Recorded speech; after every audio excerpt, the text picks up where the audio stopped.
For decades, India's power sector revolved around one customer, the government. Renewable energy companies built solar and wind farms, won state tenders, and supplied electricity to distribution companies. But today, a quiet revolution is changing the industry. India's biggest consumers of electricity, factories, data centers, IT parks, airports, malls, and manufacturing units are no longer waiting for discoms. They are buying green power directly from renewable energy companies. This is called commercial and industrial or CNI power market.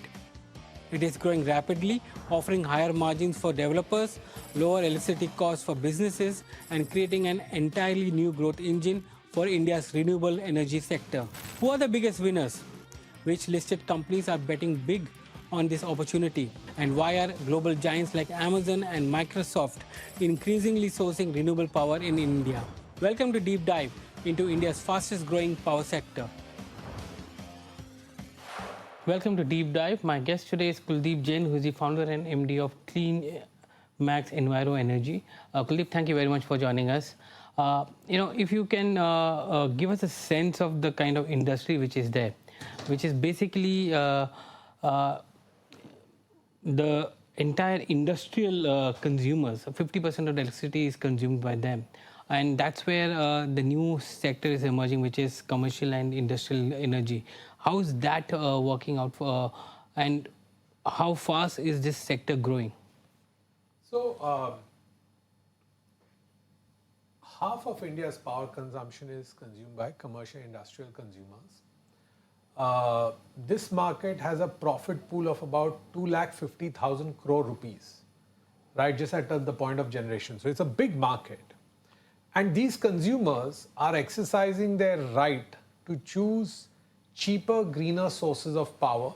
So, whether they are data centers, automotive factories, chemical plants, cement factories, they're choosing cheaper, greener electricity.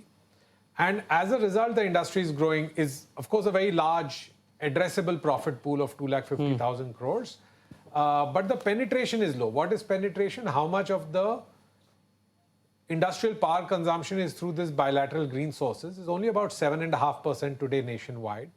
It's slated over the next 5 years to go from 7.5% to 20%. So that drives a lot of fast growth for our industrial segment. So CNI industry, which is supplying green power to corporates, is the fastest growing segment within the renewables game. So, generally renewables is growing at 12, 13, 14%, and our industry is growing closer to 30%. Driven by the fact that consumers are quickly adopting cheaper, greener power. Okay. Give us a sense of the, one of the big, arguments is the arbitrage which is there, where the consumer benefits, where the industrial unit benefits because the cost of power is lower. The developer benefits because he gets a higher price as compared to what he's selling to a utility. What is the benefit analysis there for the customer and for you in that sense? So typically in every state, and we operate in 10 states, the savings to an industrial consumer is at least 25% of his electricity bill. So that's what the supplier benefits from. Sorry, that's what the consumer benefits from. We have a long-term 25-year power purchase agreement with the industrial consumer. We make a cash ROE as a business of about 16%. So that's, our benefit, which is we make a return on our investment. The consumer is benefiting. But it's not just producer and consumer benefiting. It's also a triple win, which is the environment benefits, because by enabling consumers to exercise that choice for greener electricity, you're just accelerating the pace of the nation's energy transition. And one thing which comes into mind is when you said the CNI industry is growing at 30% as compared to the industry at 12 to 14%, which you spoke about. Is it the incremental demand which is coming to you, or is it a substitution of existing contracts coming to you? It's more, I think, the substitution of existing contracts people are taking from a discom. Instead of taking 100 units from discom, they'll take 60 units from us, 40 units maybe from the discom. Of course, all these 100 units will use the discom's existing physical infrastructure to supply to the corporate. And the good news in this is that even the power distribution company is not worse off because the power discom is essentially a natural monopoly earning a regulated return of 14 to 16%, right? It's no different from a toll road operator making money because a truck moved on it. The toll road operator does not seek a profit of your share of profit of the what is inside the truck. He just says, oh, my toll is 200 rupees for this much distance. That's what you have to pay. Similarly, the discom earns its returns by charging a wheeling charge, which includes its 14 to 16% ROE, which is calculated. And if you're a consumer in Pune, whether the discom bought, say, from NTPC and a bunch of other sources and supplied to the consumer, or consumer bought from us and used discom to wheel power, the discom makes the same amount of profit per unit. So discom is not negatively impacted. They are a carrier like a toll road, like a tolled airport, right? They are a carrier who makes a regulated return. Typically what we have seen is that in the hierarchy of customers that a discom has, industrial units will have a higher cost per unit. Then it follows to small and medium. Then in the retail pack, you have the higher consumption retail, and then you have the lower consumption retail. Yeah. And the higher ones are the ones who are basically subsidizing the lower ones because that base model is much more larger and that subsidization happens. Does it lead to some kind of bleeding for the discoms going forward? It's not at this point in time because you're just 7% of the total renewable power at this point in time. But when you move to 20 or and as a whole of the entire basket, at that point in time, will that lead to a bleeding for some of the discounts, because then it will be imperative for them to raise rates for that lower base. For the remaining. Yeah. No, it's a very important point, which is that rich industries do and should subsidize poor consumers like farmers, right? That's what is called cross-subsidy surcharge. The benefit in India, though, is that because the entire nation is growing and electricity consumption is growing, the total rupees available to subsidize deserving segments like farmers and low-income households is not declining. So, as I said earlier, if 100 units of CNI consumption is there, only 7.5 is through this bilateral renewable energy agreements. 100 will go to 150. So, overall consumption is also growing. 7.5% share goes to 20%. So, 30 units out of 150 units, or 20%, is now buying directly. But it still leaves another 120 units. So, today, whereas 93 units were paying cross-subsidy, in 5 years' time, 120 units will pay cross-subsidy. So, the benefit of growth is that the absolute rupee value of cross-subsidy available, rightly so, to subsidize marginalized and deserving segments of the society, is actually only growing. But interestingly, at the same time, the government, particularly the central government, is having this Kusum Yojana, which you may have heard of, wherein they are trying to tell farmers that instead of recurring revenue every year, every bill subsidy, I will give you a one-time agricultural solar-powered pump set. So that I don't have to, I'll give you a subsidy once and prevent a recurring revenue subsidy. So actually the amount of subsidy that the farmers need is also declining because they are all putting up these Kusum Yojana pumps. And in states where the adoption of that has grown, the aggregate amount of agricultural subsidy bill has actually come down. Power subsidy for agriculture has come down. So absolute value of subsidy available is growing, need of subsidy is coming down, so it is not creating a conflict or a tension there. And as I said earlier, the profit to the discom is enshrined in the wheeling charge, which they are making 100%, whether a consumer buys directly from us or chooses to get his power from the discom. So either way, the wheeling charges are paid in full. Where is the biggest demand driver coming in at this point in time for CNI? Is it the new sectors which is there, or is it the existing sectors? Because many of the companies have long-term PPAs with discoms and others. Are you looking at the newer sectors which are now saying that, okay, we will have CNI with a private player at a rate much more lower? So I think three segments really. One big growth driver is data and AI. It's grown for us 10 times in the last 2 years and become 40% of our contracted pool, whether with hyperscalers or with colo data centers. So data and AI is now 42%. Second big segment is what I would call energy intensive new age manufacturing. And third is also, I think, just everyone, because power is a ubiquitous good.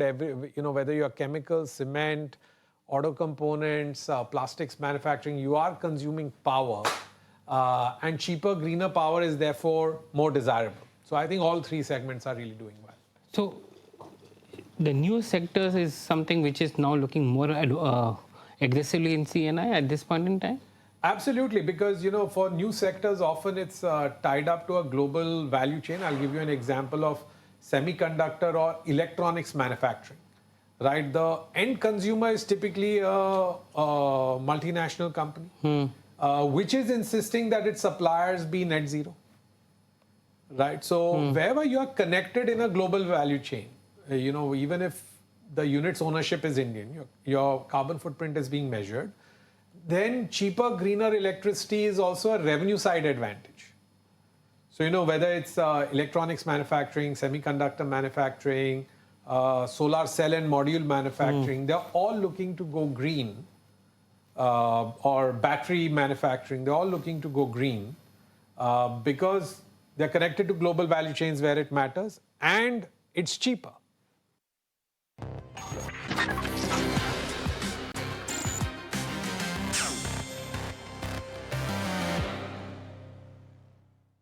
If that is a scenario which is coming in, what would be the kind of evolution the CNI will take in the coming years? Currently, you are just supplying to many of the global players through maybe connectivity. But biggest challenge for you would be the transmission or evacuation of power from wherever you're producing it. Is that the biggest challenge at this point in time for CNI? So I think what's very important to note is all over the world where consumers are able to exercise free choice. So if you look at North America or England and so on, most of the new contracts, like a vast majority of the new contracts signed by the renewables industry is CNI, i.e. directly with end consumers. Right? So that's the potential direction, that instead of being a dominantly DISCOM-driven PPA market and some amounts of CNI being the minor part, CNI becomes a bigger and bigger and bigger pool of the aggregate new renewables being added in the country. That's point number one. Point number two, in terms of challenges, I think just execution overall, whether it be around transmission, land, putting up the projects, operating them well, execution overall is one of the biggest challenges and is not at all easy to do. It's easy to say a gigawatt, not so easy to execute a gigawatt, right? That's the dichotomy. So also we've been conscious of not just building up our customer engine, but also in parallel building up our execution engine so that both can happen in parallel. So we are very happy to note that last year we added about 1.4 gigawatt of new CNI capacity. This year, we've given a guidance of at least 1.5 gigawatt, and in the first quarter alone, we added 500 megawatt, commissioned 500 megawatt of new RE capacity in one quarter.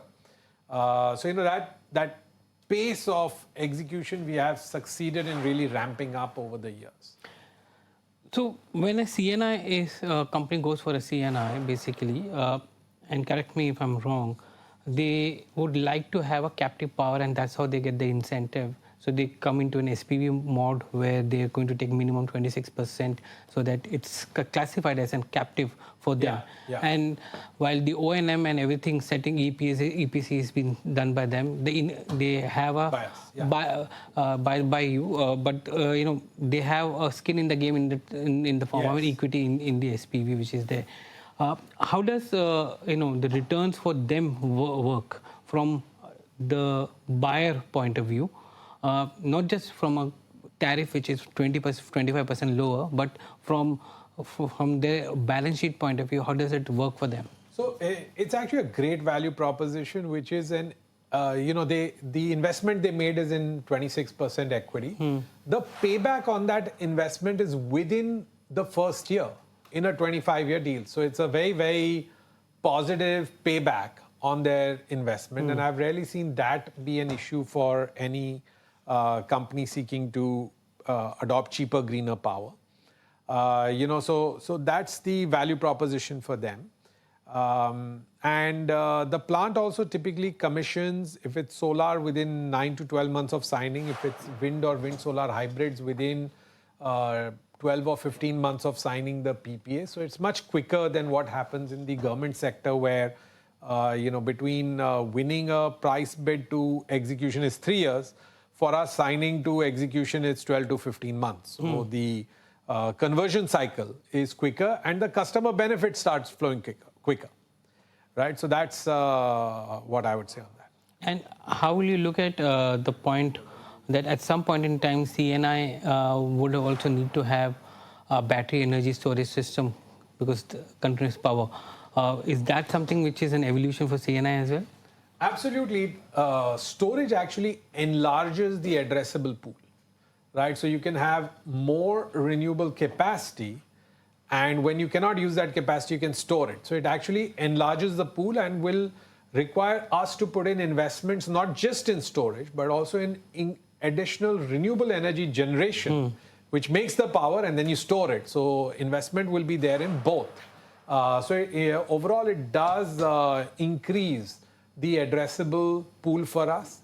We are already building farms, for instance, in Rajasthan and Maharashtra with storage blended in. And increasingly, we see customers adopting it. We declared that we had signed in the last 1 month 3 LOIs with clients on storage. So it is increasingly becoming a part of the solution. And does it increase the returns also because you are bringing in storage as part of the entire offering? We target the same returns, but just it enlarges the amount of capital you can put to work for a client. And for the client, it increases the amount of power that they can offset with clean energy, which is always a positive thing. Another thing which is important to note is the kind of carbon certificates which is there. This entire segment, as many global companies are looking at net carbon zero, want power to be green, and maybe in their home countries they are not able to get that, so they offset it with carbon certificates. How's that market looking for you at this point in time? Is it increasing? What kind of value creation that carbon certificate brings in for many of the companies? With 2030 approaching, a lot of corporates have serious net zero commitments, including on their entire supplier value chain by 2030. And a lot of these cannot be addressed by buying clean energy because maybe in the geographies where the suppliers are, that much is not available and so on. So we've seen a huge uptick in the demand for voluntary emission-linked investments, which we do for clients. And that is also called a VPPA, or a contract for difference.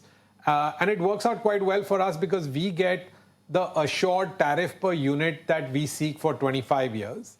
And the customer takes some risk of price variability on the exchanges, but as importantly, secures for their net zero commitments the cheapest possible cost of IREX, which is from renewables in India. So that's also a big market, particularly for the big tech companies. And how do you look at the monetization of these carbon certificates? Is the market growing for them? No, so we don't monetize the certificate separately. The customers, they are not monetizing it. They're not selling it. They are retiring those certificates in favor of their net zero abatement requirement. So it's actually not being traded, right? It's just you need certificates. It gives you a captive source. Like you could have a captive coal mine, you have a captive source of certificates. And most importantly, for the ones who are using these certificates, they want their use of certificates to be additional in nature. That's a very important word.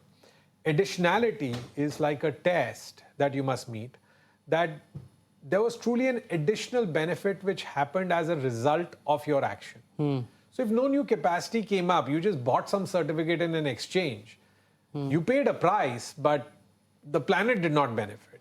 So a lot of the very evolved companies say that I will sign an agreement after which the plant will be put up basis that agreement, after which I will source the certificate. That makes it additional.